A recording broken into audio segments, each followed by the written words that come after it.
we got news going on today. So sorry, Jackie, we delayed you a little bit. No, that's quite fine. I think news is important since you're a news talk station and all. Yes, you are the parent of school-age kids. 4 of them, yes. 4 of them who are high school age. Yep, 8th grade through 12th grade. Your thoughts about kind of where we are? It seems like the students in Florida want to take action. They're going to be in Tallahassee today asking for something to be done. I'm not going to ask you to solve the world's problems, but is there a place to start, even if it doesn't totally eradicate? Because I feel like that's where we sometimes get hung up by saying, well, that wouldn't, you still have this exception. Right. But is something better than nothing? I think there needs to be a lot of somethings. There's no one quick, easy fix. There's no silver bullet, horrible pun intended, to something so complex. I thought that the earlier caller talking about public schools being the only place where school shootings have happened is troubling, because every school should be teaching life and respect for life and discipline, and every school should have every opportunity to have students feel connected. There are schools, every school has kids on the fringe and on the outside. And I think smaller schools, which maybe it's not public versus private, maybe it's small versus large. Smaller schools have an advantage of knowing every student better, and it's harder for a student to slip through the cracks. It doesn't mean they can't. It just means it's harder. I think there are more programs in place to make sure that students stay engaged and connected and have relationships, because, the mental illness argument to me is a kind of a fallacy. Anyone that's going to go and kill someone else is displaying some sign of mental illness. They may not have before they pulled the trigger. And so I don't think that we can lay this at the feet of mental health. I think it's a more complex subject than that. I personally think that if a state has a 21 age limit on a handgun, that should apply to a long gun as well. We're in sportsman's paradise. Every person I know here locally has guns, and all of them are hunters, and all of them take life very seriously. I find that to be an interesting dichotomy, that hunters have the most respect for life, but those two things do go hand in hand, and they take gun care very seriously.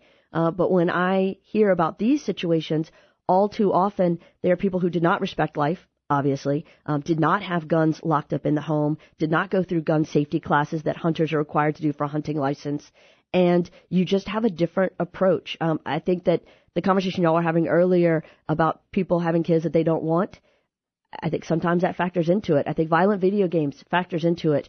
I think that gun safety is important and should factor into it.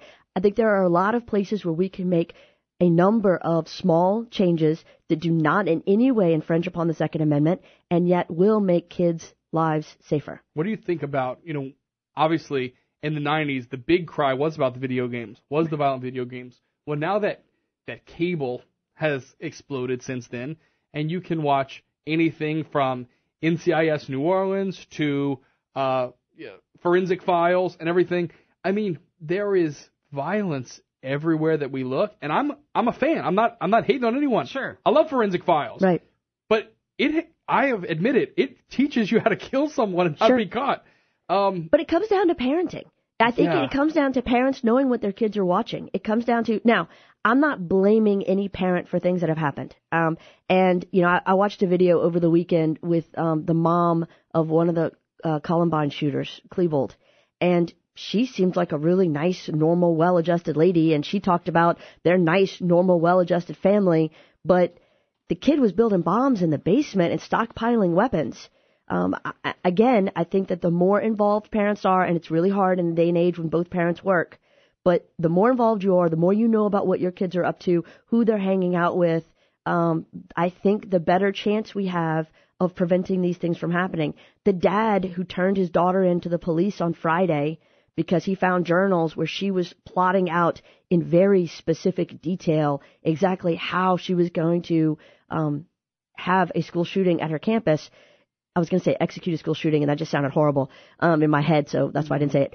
I think that the more parents are involved, the better chance we have of circumventing some of these. We talk to you every week about social media and being out there, and one of the things either our listeners know about you or maybe I just know about you because we've talked is that you follow all your kids on all of their platforms. Yes. and you are also very clear that you pay for their cell phones, so you always have right to it. Yes. And it causes challenges every day. It causes challenges because I find things out that my kids have done that I am not at all in favor of, and so we have to address it. And there's the issue of them feeling like I'm spying on them, and me feeling like they're, breaking the family rules. I see a lot of things that their friends do. And I, in my earlier, more zealous parenting years, would immediately pick up the phone and, send a screenshot of it to that family's, lead parent. And then I'd call the parent and we'd talk about it. And so there's a lot of people I'm not friends with anymore because they don't like that approach at all. And it's funny because I hear from people, oh my gosh, you have to tell me if you see my kid. Well, there seems to be two camps. That's right. There's the one camp of parents who they say that because it's never their kid. Their kid is an angel, and so it's easy for them to say that because their kid was Rob. Yeah, I mean, boring, right. Straight edge. Halo right around Scared. the head. Or they say that because they think their kid's an angel, and then when it turns out their kid's not, that's right, because they have no clue. They get really angry. And I'm thinking, well, hold on. Your kid posted this on a public forum for the whole world to see, and you're mad at me because I saw it? And drew your attention to it? Of course. But think about it, because they don't want the responsibility. No. And there's a lot of parents who want to be friends, not parents. Do you think we have a way back? It seems like we have gotten away from that. I know tons of parents who would rather be friends. And, you have someone who, Sarah and I have discussed this at length with our own kids, that I know I will always be the person that says, I don't care what the other kids are doing. I can see lightning. You're not getting in the pool. Right.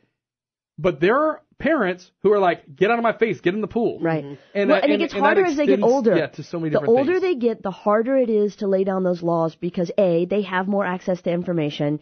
Their social life is not always about going to somebody's house with a pool. Sometimes it's just about being online.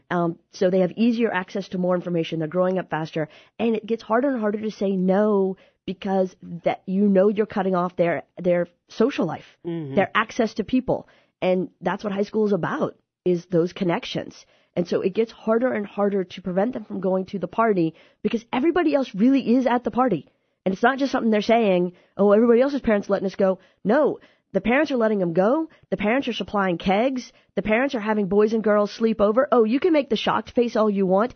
This happens every weekend. The keg stuff I've heard of, the drinking, but they let boys and girls come to their house and sleep over? Well, because it's safer than letting them drive. 9 months down the road, there are some schools that I've heard of the principal stepping up and saying, this is not okay, parents. This is not the behavior that I want. And there are some schools where, it's mentioned in orientation, it's never brought up again. And there are some schools that say, it's on the weekend, it's not our job. And what I feel like, and man, I hate that I'm pulling out this quote, but it seems applicable, it does take a village. And I think more and more people need to step up and maybe step over that line sometimes of it's not my job and say, no, it's all of our jobs.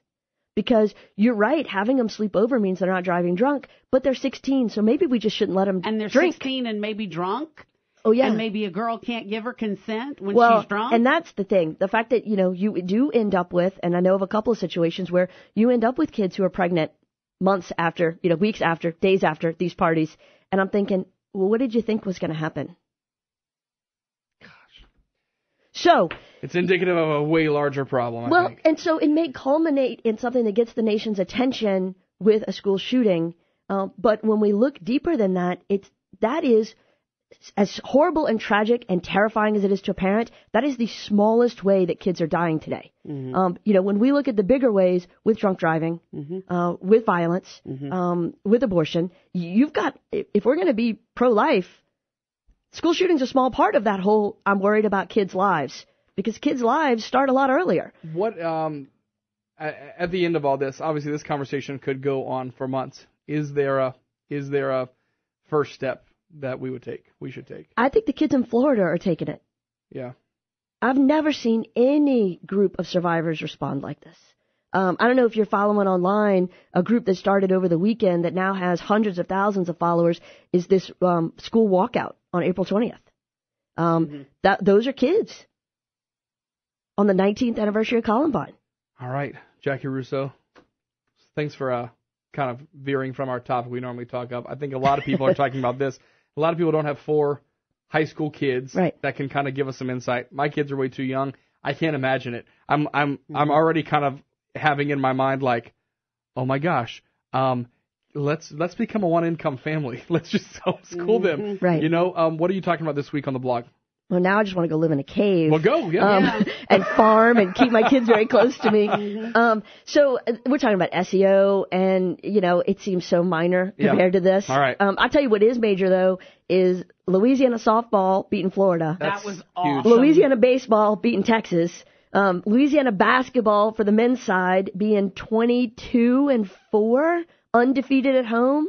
I mean, that's a happy subject. That is some good stuff. The state of Louisiana Sure did good yesterday. All right, it's 8:03 now. Went a little bit over our time, but thanks for coming by. Thank you, Jackie. Appreciate it. It's 8:03 now. Bernie has news, weather, and traffic all coming up.